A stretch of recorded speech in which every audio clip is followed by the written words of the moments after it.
Ma'am ఈ యునానీ మెడిసిన్కి సంబంధించి దీనికి సంబంధించి లాస్ట్ క్వశ్చన్ మ్యామ్.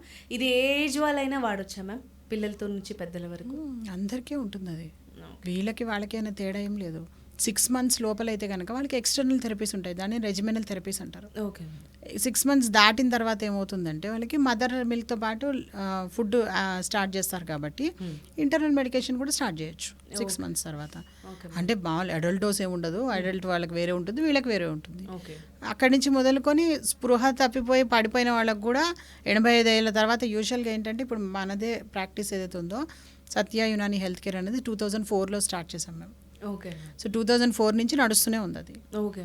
సో ఈ ఫస్ట్ స్టార్టింగ్లో ఎవరైతే పేషెంట్స్ మా దగ్గరకు వచ్చారో వాళ్ళందరూ ఇప్పుడు 85 పైన 90 ఏళ్ళ పైన ఉన్నారు వాళ్ళు. Okay ma'am. వాళ్ళని ఇప్పుడు 85 తర్వాత మీరు ఎమర్జెన్సీ ఇప్పుడు సైడ్ ఎఫెక్ట్స్ వస్తే ఎంత, రాకపోతే ఎంత 85 ఏళ్ళ తర్వాత, అందుకని వెళ్ళి మీరు ఇంగ్లీష్ మెడిసిన్ తీసుకోండి అని చెప్తూనే ఉంటాం వాళ్ళకి మేము. కానీ ఎవ్వరు కూడా యాక్సెప్ట్ చేయరు. మేడం 20 ఏళ్ళ నుంచి నేను యునానీ మెడిసిన్ వాడుతున్నాను, నేను ఆఖరి క్షణం వరకు కూడా నేను యునానీ మెడిసిన్ వాడుతాను, I should die in my house not in ICU.